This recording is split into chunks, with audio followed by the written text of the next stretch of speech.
Hello friends, स्वागत है आपका मेरे यूट्यूब चैनल दीप क्लासेस में, जिसमें हमारा आज का टॉपिक है आदिकाल का नामकरण और सीमा निर्धारण।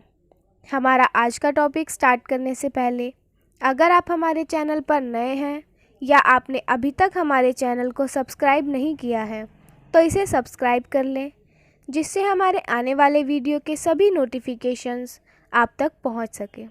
चलिए अब हम अपना टॉपिक स्टार्ट करते हैं। आदिकाल के नामकरण, प्रारंभिक और अंतिम सीमा निर्धारण को लेकर हिंदी साहित्य के इतिहासकार सहमत नहीं हैं। इस संदर्भ में सभी विद्वानों ने अपने अपने तर्क प्रस्तुत किए। सर्वप्रथम जॉर्ज ग्रियर्सन ने इस काल को चारण काल नाम दिया। इसके पश्चात मिश्र बंधुओं ने इसे आरंभिक काल नाम दिया। बाद में यह नाम आरंभिक काल से आदिकाल में विकसित हुआ। इस संदर्भ में विभिन्न इतिहासकारों के मत कुछ इस प्रकार हैं। चारण काल जॉर्ज ग्रियर्सन द्वारा दिया गया नाम।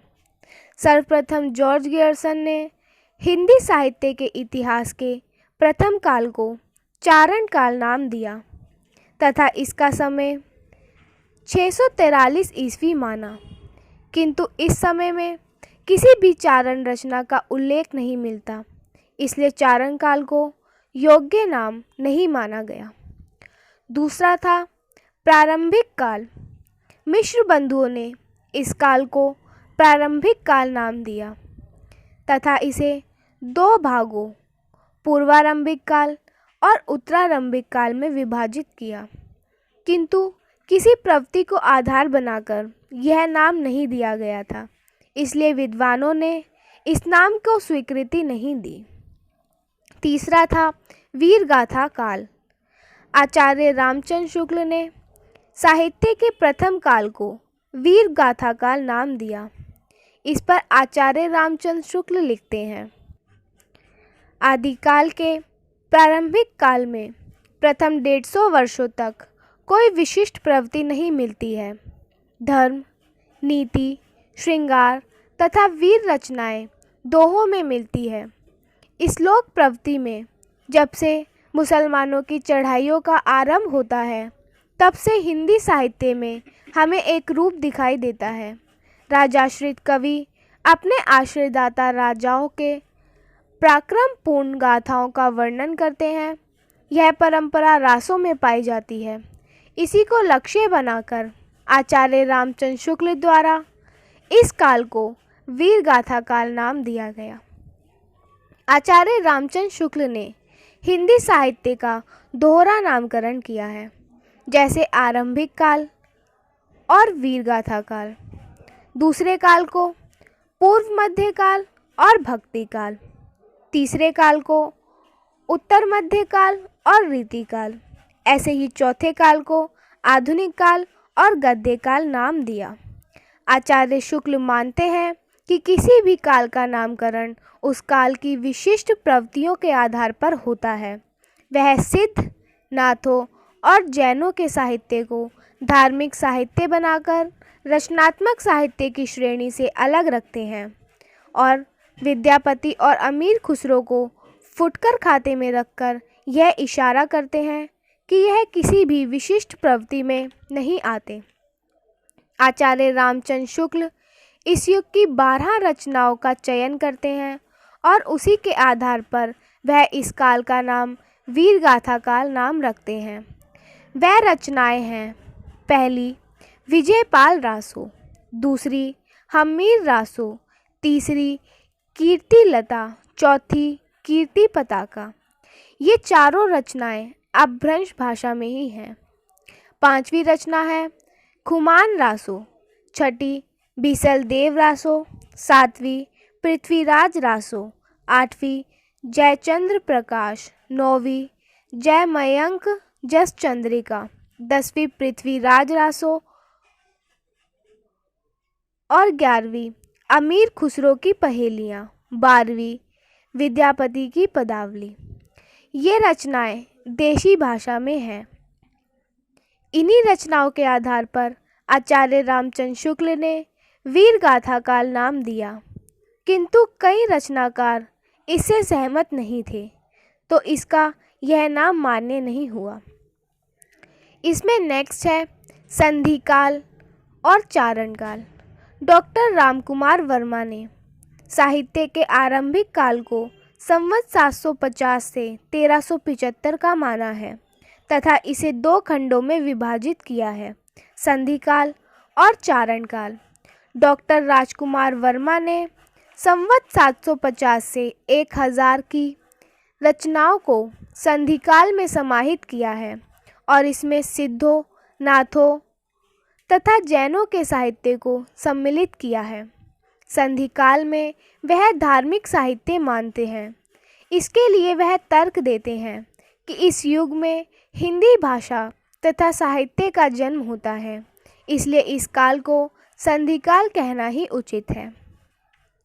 संवत 1000 से 1375 के समय को डॉक्टर रामकुमार वर्मा ने चारण काल नाम दिया, क्योंकि यह दो युग धर्मों तथा भाषाओं की संधि का काल था। इसलिए इसके संधि काल नाम को तो अनेक विद्वानों द्वारा स्वीकृति मिली, किंतु चारण काल नाम को स्वीकारा नहीं गया। चारण काल नाम को इसलिए स्वीकारा नहीं गया क्योंकि यह स्पष्ट हो चुका है कि इस समय की रचनाएं अप्रामाणिक तथा अर्ध ऐतिहासिक सिद्ध हो चुकी थी और इनमें से कुछ रचनाएं केवल नाम मात्र ही थी।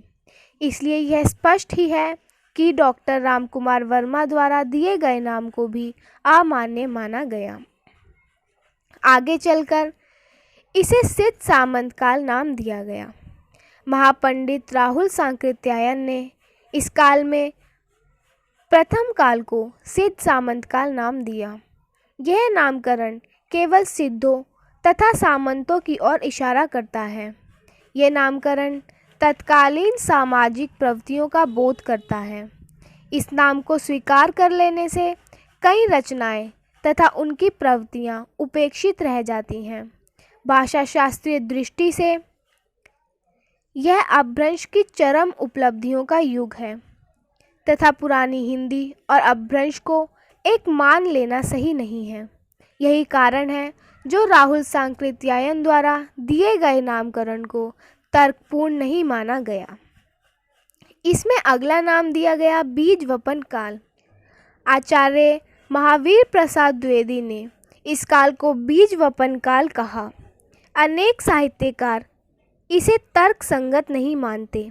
यह नाम तब सार्थक हो सकता था जब आगे चलकर विकसित होने वाले साहित्य का बीज इस युग में आरोपित किया गया हो, किंतु सच्चाई तो यह है कि इस युग की पूर्ववर्ती प्रवृत्तियां पहले ही विकसित है। साथ ही नई साहित्यिक प्रवृत्तियां इस युग में विकसित हो जाती हैं। इस युग के साहित्यकार सजग कलाकार हैं तथा इनकी साहित्यिक रचनाएं प्रौढ़ हैं। इस आधार पर इस काल को बीज वपन काल कहना उचित ही है, किंतु यह नाम सर्वमान्य नहीं है। इसमें अगला नाम दिया गया आदिकाल। आदिकाल के नामकरण संबंधी विचारों पर विमर्श करने के पश्चात डॉक्टर हजारी प्रसाद द्विवेदी ने इसे आदिकाल कहना ही अधिक उचित समझा। इस बात से इनकार नहीं किया जा सकता कि इस पर मिश्र बंधुओं के प्रारंभिक काल नाम की छाप है। आचार्य द्विवेदी का मानना था कि इस युग का साहित्य अंतर्विरोधों का साहित्य है। उनका मानना था कि किसी एक साहित्यिक प्रवृत्ति को आधार बनाकर इस काल का नामकरण करना युक्तिपूर्ण नहीं है। वह ये समझते हैं कि इस काल में किसी एक साहित्यिक प्रवृत्ति को केंद्रीयता प्रदान नहीं हुई थी, इसलिए इस युग को आदिकाल कहना उचित है। आचार्य हजारी प्रसाद द्विवेदी कहते हैं, वस्तुतः हिंदी साहित्य का इतिहास का आदिकाल शब्द एक भ्रामक पैदा करता है तथा श्रोता के मन में यह भाव उत्पन्न करता है कि यह युग आदिम मनोभावापन परंपरा विनिर्मुक्त काव्य रूढ़ियों के अछूते साहित्य का काल है, किंतु यह ठीक नहीं है। यह काल तो बहुत अधिक परंपरा प्रेमी, रूढ़िग्रस्त, सजग तथा सहज कवियों का है। यदि पाठन इस गलत धारणा से सावधान रहे तो इस काल को आदिकाल कहना ही उचित है।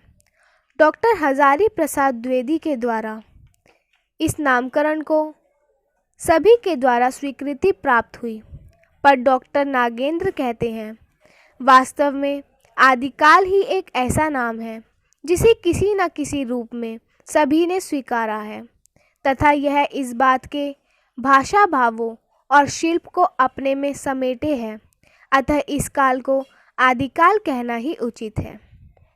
इसके बाद सभी विद्वानों के मत से साहित्य इतिहास के पहले काल विभाजन का नाम आदिकाल रखा गया।